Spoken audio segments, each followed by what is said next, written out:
My name is Kristen Scott. I'm 42 years old, a clinical psychologist, and I live in Minneapolis.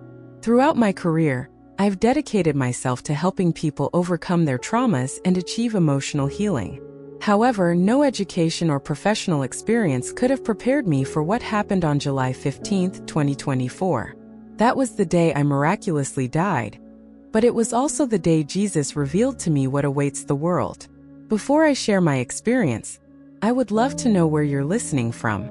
It would be wonderful to feel connected to you, despite the distance. Please don't forget to leave a comment and like this testimony about my near-death experience. We aim to create an open and respectful space where we can share our views and learn from each other. Now, I invite you to listen to my story. The morning started like any other winter day in Minnesota. I was in my office seeing clients according to my usual schedule, but something felt off. I felt an unusual fatigue, though I tried not to pay it too much attention, attributing it to a stressful week I had just gone through. When I was on my second appointment of the day, listening to a client who was talking about his experiences with anxiety, I suddenly felt a strange sensation, a huge weight on my chest, something I had never experienced before. The pain was unbearable, as though an elephant was sitting on my chest, squeezing my heart. I tried to remain calm as any professional would, and continued listening to my client, but the pain grew more and more unbearable. The last thing I remember is grabbing my phone to call for an ambulance before everything around me went dark. Later, I learned that my client, who was also an EMT, immediately started to perform CPR on me while my supervisor called emergency services. What happened after that attempt at saving me shook my entire understanding of life, death, and reality as we know it. The first feeling I had when I left my body was complete relief from pain. Just moments ago, I had been suffering from unbearable pain, but in the next moment there was silence. I found myself floating above my body, almost at the ceiling of my office, watching the paramedics desperately trying to revive me. I could see my body, pale and lifeless, as they performed chest compressions and administered medications. What especially moved me was seeing my client standing in the corner, tears in his eyes, praying for me despite the situation. I felt a strange detachment from everything. As a psychologist, I was trained to rationalize any experience and look for logical explanations, but what I was experiencing was beyond any logical explanation. I heard everything the paramedics said and saw every move they made, but it felt as if I were in another dimension, completely separated from my physical body. I heard one of the paramedics say, "No pulse, we're starting advanced resuscitation." I silently watched as they used the defibrillator, and my body convulsed while they continued their work. Then a soft growing light appeared behind me, not blinding or sharp, but warm and comforting, like the gentlest dawn. I felt an irresistible pull toward this light, and when I turned toward it, the world around me began to disappear, and I plunged into something indescribable. The next thing I realized was that I was in a place beyond any human description. It was as if I had entered a space of pure, deep, and incomprehensibly great love. The light I had seen earlier was now everywhere, but it wasn't just light. It was alive, filled with infinite wisdom and overflowing with the love I could never have imagined. And then I saw him. Jesus Christ was standing before me, and his presence was overwhelming. As a psychologist, I had always been inclined toward skepticism and looked for rational explanations, but at that moment I had no doubts about his identity. His appearance blended the physical and spiritual, human and divine. His eyes reflected such a depth of love and understanding that I felt completely known and seen in my entire essence, and at the same time fully accepted. I fell to my knees before him, overwhelmed by his presence. All the scientific theories and psychological structures I had studied in my life seemed insignificant and irrelevant. What was happening was real, more real than anything I had ever experienced. "Kristen," he said, and his voice penetrated every cell of my body. "Do not be afraid. You are here because I have chosen you to be a witness of what awaits the world.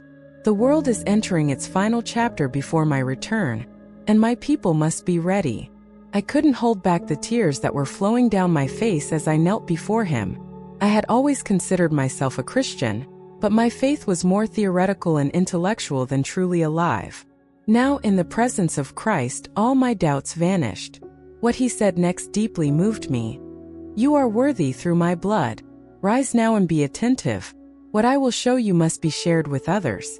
Time is short, and my people must be ready.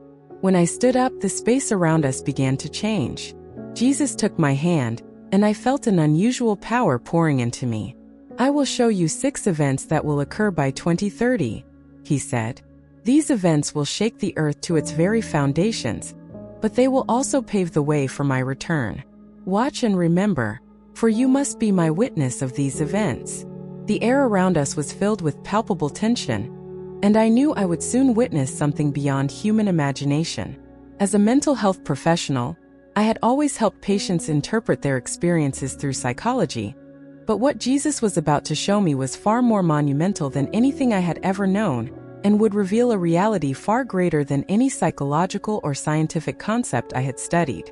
The first event he showed me was the Great Lie.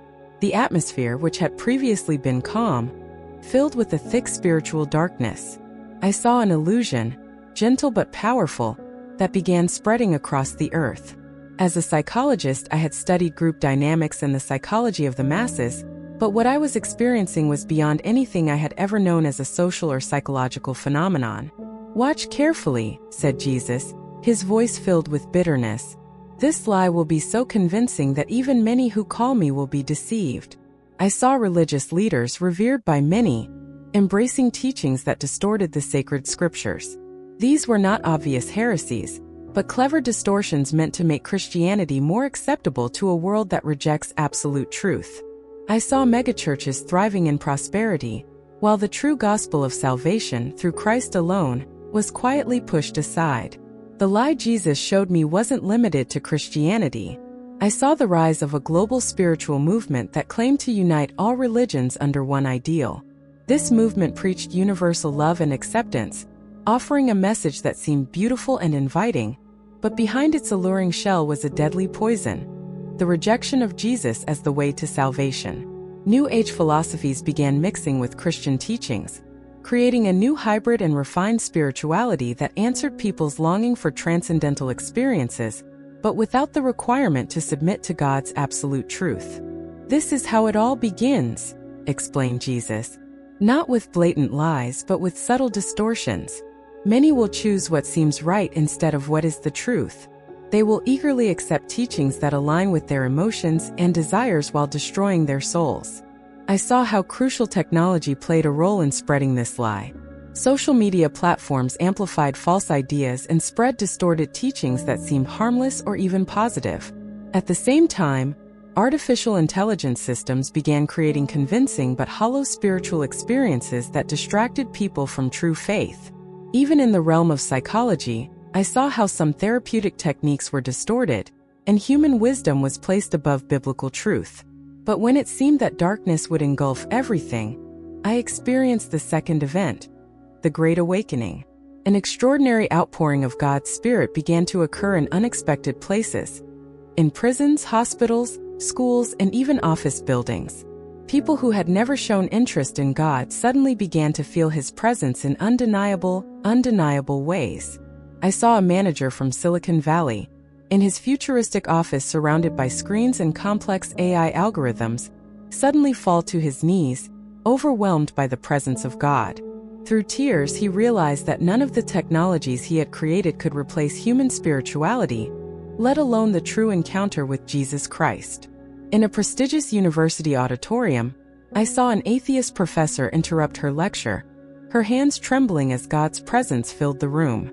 I was wrong, she said, astonished, to the students. I just met Jesus Christ, and everything I taught about religion as an illusion, I was the one in the illusion. This awakening spread quickly, like fire across dry fields. I saw Muslims in countries where Christianity is banned who saw visions of Jesus, Buddhist monks encountering Christ during their meditations, and secular humanists whose worldviews were shaken by inexplicable spiritual experiences. The most striking thing was how this awakening overcame all human barriers. Age, culture, education, and social status became irrelevant before God's movement. However, this awakening came with a high price. I saw families torn apart by this awakening. Some members accepted Christ, while others rejected him. Persecution at workplaces became common, and believers faced discrimination. Students were expelled from universities, and professionals lost their licenses because they refused to compromise their faith. The awakening caused a strong polarization, but at the same time, it was evident that many were called to a deeper commitment to the truth of Christ. The third event was what Jesus called the Great Harvest. He showed me a vast field stretching out, ready to be harvested. The view of this field was overwhelming. The abundance was evident, but there was also a sense of urgency. The field was filled with people, some on their knees, others stretching out their hands, all seeking something greater, something true. I knew without any explanation that this field represented the hearts of people who were just beginning to prepare for the upcoming spiritual harvest. Watching this scene, Jesus said to me, "The harvest is great, but the workers are few. Time is limited, and many still do not know that they are called." Every soul is an important part of this divine plan, and this will be a moment of indescribable joy for those who choose the path of salvation. I felt the greatness of this moment, a mixture of joy and sorrow, as if the responsibility of witnessing these events was enormous. The harvest wasn't just about numbers, but lives that would be transformed by the truth of Christ. Every soul was an opportunity for healing, but also a decision that needed to be made. The question was, who will be ready to hear and accept this? "The harvest is great," said Jesus, "but the workers are few." This will be a harvest like the world has never known. What happened next was unprecedented. A global movement of people turning to Christ on a scale that surpassed all expectations. This movement wasn't limited to any one country, culture, or group of people. It was truly global. In China, underground churches thrived, growing and expanding despite repression. In Muslim countries where persecution was especially severe, I saw entire communities turning to Christ and finding hope in him that local traditions and regimes couldn't offer.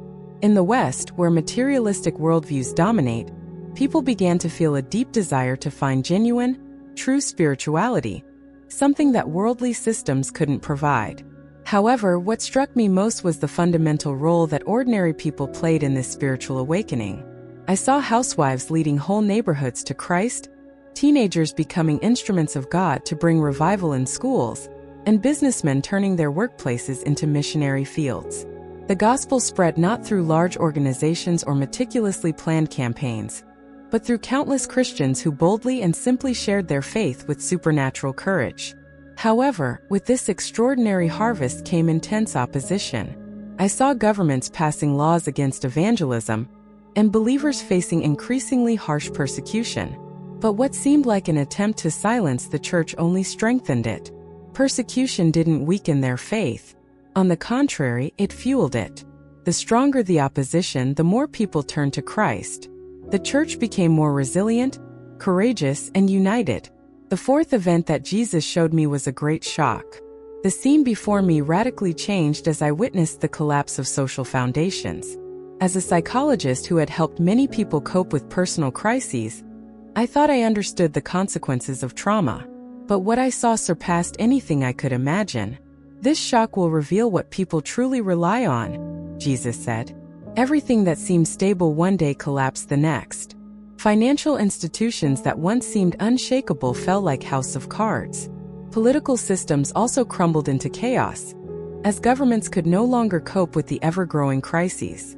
Natural disasters like earthquakes, floods, and storms became more frequent and intense, devastating everything in their path. What struck me most was how the inner world of every person was shaken. Relationships that once seemed stable began to break under the pressure. Deeply rooted beliefs and values were called into question and even destroyed. People who had relied on their material, social, or political stability began to realize the reality. Everything they thought was safe could be destroyed in one day. This shock led not only to the destruction of the external world, but it also called into question everything inside people: their identities, faith, and most basic values. Trust in institutions, wealth, status, and even one's own human strength was shaken. And while some fell into despair, others, turning their eyes to God, began to find a solid foundation that could not be shaken, no matter the circumstances. Everything people had built over their lives, professional successes, financial security, social status, and even human wisdom, proved completely inadequate in the face of what was about to happen. The most painful part of what I saw was realizing how this shock affected the church itself. Communities divided over doctrinal issues, and many popular religious leaders fell into scandals or completely renounced something beautiful. I saw small groups of believers who had built their lives on the firm foundation of Christ. They remained steadfast, and these groups became havens of peace and stability within their communities. They shared their resources, cared for those in need, and radiated a supernatural peace that drew others to Christ. These groups were not shaken because their foundation was unshakable. It was built on Jesus. They lived as the true church, free from distractions and shallow religiosity, but filled with deep love reflecting the true essence of the gospel. The fifth event that Jesus showed me was a great filter. It was perhaps the most terrifying of all. Jesus revealed to me the divine separation within the church, a supernatural distinction between true and false believers. "All who confess me do not truly belong to me," said Jesus with a voice full of sadness. "This filter will reveal those who truly love me." I saw how pressure and persecution force people to make a clear decision about their true position. Some who had once been leading figures in the church, well known and respected, denied their faith when faced with suffering. Others, who seemed insignificant or even invisible in the eyes of people, remained steadfast with unexpected courage. This division was not easy and was painful. Churches that were once full began to empty as the price of following Jesus became too high. I saw how families were divided, friendships broken, and entire communities torn apart. But those who remained faithful experienced deep and true relationships with God, something I had never seen before. Their faith had been purified like gold in the fire, tested through fiery trials. They were no longer Christians by convenience or tradition, but because they had deep conviction and unwavering love for Christ. Finally, Jesus showed me the sixth and last event, the rise of the Antichrist and his glorious return. The scene that unfolded before me was both terrifying and beautiful. A charismatic world leader appeared, presenting himself as the solution to the world's problems. His words were persuasive, his presence magnetic, and his promises of peace and prosperity tempting. I saw how he was creating a world system that supposedly offered a solution to the global crisis. Economic stability was restored through a single digital currency, and a new world order was established. Even religious conflicts that had once divided the world seemed resolved. A spiritual system that included all religions except true Christianity was emerging. "Many will be deceived by signs and wonders," warned Jesus, "but my own will recognize the counterfeit." This leader promised everything but began imposing a twisted system. Those who refused to swear allegiance to him, and the system he created, faced severe consequences. They could no longer buy or sell without accepting his mark, branded as enemies of the world, progress, and global unity. Many were imprisoned, and others were tortured for their faith. But even in this darkest hour, the true church shone brighter. It did not remain silent. On the contrary, the light of the gospel grew stronger in the darkness. And just when it seemed that darkness had won, the sky opened up. I saw the second coming of Jesus, no longer as the merciful Savior I had stood before, but as the victorious King with great power and glory. His presence was overwhelming. When I saw him, all the things the world had tried to build or achieve disappeared before his greatness. He came as the King of Kings and Lord of Lords to establish his eternal kingdom, bringing with him righteousness, peace, and salvation. This vision left me with an unshakable confidence. The time for preparation is short, and the church must be ready for what is to come. The call to live in truth and faithfulness to Christ has never been more urgent. His promises are eternal, and although the way is narrow and filled with obstacles, those who remain faithful will experience the fullness of God's glory. The vision I experienced exceeded any possible description. Heaven opened like a light, and there before me stood Jesus in all his glory, surrounded by countless beings from all over the universe, and all eyes saw him without exception. I clearly saw how those who remained faithful were caught up to meet him in the air, their faces shining with unspeakable joy as they were immediately transformed. For them, This moment was the culmination of their glorious expectation. But for those who rejected Christ, the Lord's return was a terrifying confrontation with the reality of eternal judgment. The fear I felt, realizing the plight of these souls, was completely divided between the glory of God and the horror of rejection. At that moment, Jesus turned to me, and his gaze was full of unprecedented urgency. "Tell them what you saw," he commanded, his voice carrying eternal weight. "Time is short, and my people must be ready." These events are not meant to instill fear, but to prepare hearts for what is coming. He spoke not only of the distant future but of what lies right before us. Suddenly, I felt as if I was being pulled out of this spiritual reality, and the visions began to fade. I heard distant voices and felt the pain return to my body. I was back in that cold room, surrounded by medical staff who were still helping me. What had seemed like minutes was, in fact, 7 minutes since my heart had stopped beating. "We've got a pulse," someone shouted. "She's coming back." That's when I realized what I had experienced wasn't just a medical miracle. As the doctors said, I was clinically dead. The cardiologist was baffled by my full recovery, especially since I didn't suffer any brain damage despite the lack of oxygen for a certain period. But for me, a scientific explanation was never enough. I knew my healing wasn't a coincidence. It was a sign, a divine promise. After my recovery, the doctors diagnosed me with a rare type of heart attack caused by a sudden artery spasm. They were amazed by my recovery, but what surprised them even more was the changes this experience brought to my life. As a skeptical psychologist, who always sought explanations through theory and science, I had now encountered the reality of the living God. Since that moment, my life was never the same. The relationship I had with Jesus, which I had once perceived intellectually and distantly, became something I now walk in every day. Even my psychological practice changed. Although I still applied my education, I understood that true healing doesn't come through the techniques I use, but through the transformation that only Christ can offer. I share this testimony not to incite fear, but to awaken urgency and faith. What I saw, what I experienced, is not just a vision. It's a call from Jesus himself. He warns us because he loves us, and he wants us to be ready for what's ahead. Jesus is returning. The time for superficial and casual Christianity is over. Now, more than ever, we must make a decision. The question is not whether the events I witness will happen, but when they will begin. Will you be ready? Will your faith stand firm when everything around you is shaken? The choice is before each of us, but time is limited. The King is coming, and he calls us to be alert, steadfast, and ready. Do not let the time of preparation pass in vain without making the decision.